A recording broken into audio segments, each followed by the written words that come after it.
साथियों नमस्कार। एक बार पुनः स्वागत है आपका ज्ञान गंगा आयुर्वेद क्लासेस में। आज हम पढ़ रहे हैं रसशास्त्र और भेषज कल्पना के अंतर्गत रस द्रव्य परिचय 2 में सेकंड पॉइंट है हम लोग का कासीस। कासीस अर्थात जिसको हम लोग ग्रीन विट्रॉल भी बोलते हैं। ग्रीन विट्रॉल आप लोग देख रहे हैं यहाँ पर, तो ये उपरस के वर्ग के अंतर्गत आता है। उपरस हो चाहे महारस हो, इन सभी में 8-8 द्रव्य होते हैं, कंटेंट होते हैं, आप लोग जानते हैं, पढ़ के आए हैं। तो देखेंगे पर्याय, सबसे पहले पर्याय देखेंगे। पर्याय में देखेंगे कौन कौन से पर्याय हैं। तो कासीस का पर्याय क्या है? कासीसक, कासीस, पुष्प कासीस, पांसुक, पांसु कासीस, धातु कासीस, खग और खेचर, ये दोनों कासीस के पर्याय हैं। एक्चुअल में देखा जाए खेचर जो है वो आल्सो पारद का भी पर्याय होता है। ओके, अब देख लेते हैं मिनरलॉजिकल आइडेंटिफिकेशन में क्या बोल रहा है, आपके सामने है। तो देखेंगे इसका नेचर कैसा है। मैसिव लंप, बहुत ज़्यादा पाया जाता है और एक दूसरे से जुड़े हुए रहते हैं, मतलब जो इसके कंपाउंड होते हैं और होते हैं बिल्कुल एक दूसरे से जुड़े होते हैं, लंप फार्म होते हैं। कलर कैसा होता है? ग्रेनिश वाइट होता है।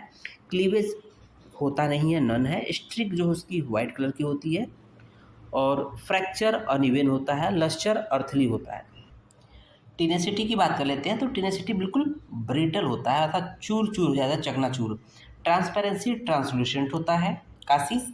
और हार्डनेस की बात कर लेते हैं तो 1.95 से 2 तक होता है। और स्पेसिफिक ग्रेविटी की बात कर लेते हैं तो 1.90 से लेकर 1.97 तक होता है। स्रोत की बात कर लेते हैं तो जो स्रोत होता है कासीस का, कासीस एक सेकेंडरी मिनरल है। मीन्स ये मिनरल अपने अकेले फार्म में नहीं पाया जाता है, जब भी पाया जाए किसी दूसरे के साथ पाया जाएगा, जो कि पाइराइट के डिकम्पोजिशन के परिणाम स्वरूप मिलता है। कहने का मतलब कासीस डायरेक्ट नहीं मिलता है, पाइराइट को जब डिकम्पोज करते हैं तो कासीस की प्राप्ति होती है। कासीस कैल्केनथाइट, जिप्सम तथा अन्य हाइड्रस बेसिक सल्फेट के साथ प्राप्त होता है। ओके, व्यापारिक रूप में निर्मित कासीस जो होता है एक प्रकार का रसायन है जिसका आयुर्वेदिक योगों में प्रयोग होता है। खनिज कासीस सिंह भूमि के माच्छिक अर्थात पाइराइट के खानों से प्राप्त होता है। भेद की बात कर लेते हैं, इसके टाइप की बात कर लेते हैं। तो सुश्रुत संहिता में केवल 2 भेद बोले गए हैं, दोनों नाम का उल्लेख नहीं है, केवल क्या बोला गया, 2 भेद होते हैं। ठीक है, जिसको डल्हड़ ने उसको टीका करके बताया है कि इसके 2 भेद, एक भस्म सदृश होता है और एक पुष्प कासीस के रूप में होता है। और नेक्स्ट रसरत्न समुच्चय के संदर्भ में बात कर लेते हैं। इन्होंने 2 भेद बताए हैं। रस द्रव्य की बात, रस द्रव्य के अंतर्गत बोला गया किताब ना रसरत्न समुच्चय, तो इसके 2 भेद कौन कौन से हैं? बालू कासीस और पुष्प कासीस। और रस जल निधि के अनुसार कासीस के 4 भेद बोले गए हैं। पहला है बालू कासीस जो कि श्वेत वर्ण का होता है। दूसरा है पुष्प कासीस जो कि पीला कलर का होता है। तीसरा है कृत्रिम कासीस जो कि हरा कलर का होता है। चौथा है धातु कासीस जो कि श्याम वर्ण का होता है। इसके बाद हम लोग जब कासीस के ग्राह्य की बात करते हैं, ग्राह्य लक्षण अर्थात किस कासीस को, किस तरह के कासीस को ग्रहण करना चाहिए, तो देखेंगे यहाँ रेफरेंस दिया हुआ है, श्लोक है चूड़ कासीस। हम लोगों ने मुख्य रूप से 2 भेद किया था, एक चूड़ कासीस, दूसरा पुष्प कासीस।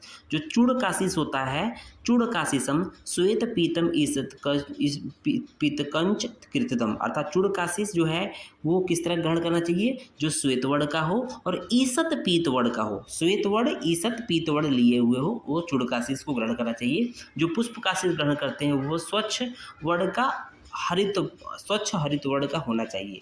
कासीस के शोधन की बात कर लेते हैं तो इसके शोधन की 2 विधियाँ बताई गई है। कासीस को भृंगराज स्वरस में भावना देने पर शुद्ध हो जाता है। सिंपल सी बात है कि केवल भृंगराज स्वरस में भावना देंगे, मर्दन कर देंगे, वो शुद्ध हो जाएगा। दूसरा विधि जो है इसके शोधन की, कासीस को पित्त वर्ग, पित्त अर्थात पित्त वर्ग या स्त्री रज से क्लीन करने से, मीन्स जो स्त्रियों के द्वारा जो महीने में या मेंस्ट्रुअल ब्लड होता है उसके द्वारा कासीस का शोधन किया जाता है। उससे भिगो देंगे तो कासीस शुद्ध हो जाता है। मारण की बात कर लेते हैं तो जो शुद्ध कासीस होता है उसको 7 भावना कांजी की देते हैं। 7 भावना कांजी के देने के पश्चात उसकी चक्रिका बना लेंगे।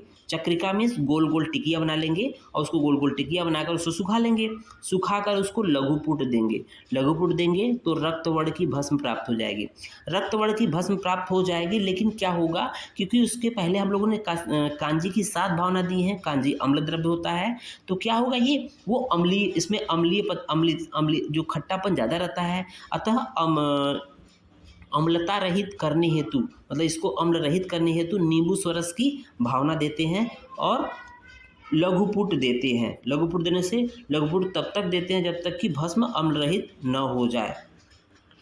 इसके बाद हम लोग सत्वपातन की बात कर लेते हैं। तो फिटकरी के सत्वपातन की तरह जो कांची होता है, फिटकरी किसके पर क्या कहता है, कांची, तो फिटकरी के सत्वपातन की तरह छाड़ तथा अम्ल द्रव्यों के साथ मर्दन कर मूसा में रखकर धमन करने से सत्व निश्चित रूप से निकल जाता है। और लास्ट में हम लोग चलते चलते बात कर लेते हैं काशिश के प्रमुख योगों के बारे में बात कर लेते हैं। तो पहले नंबर पे आपको देख रहे होंगे रजह प्रवर्तनी वटी, जो कि स्त्रियों में रज को प्रवर्तित करने के लिए अगर मतलब जिसका मेंसेस बहुत कम आता है, लंबे दिनों में आता है, तो उसके लिए रजः प्रवर्तनी वटी होती है। श्वेत्र अरिरस होता है दूसरे नंबर पे। तीसरा है काशी साधित तैल होता है। चौथा है सर्वेश्वर परपटी होती है।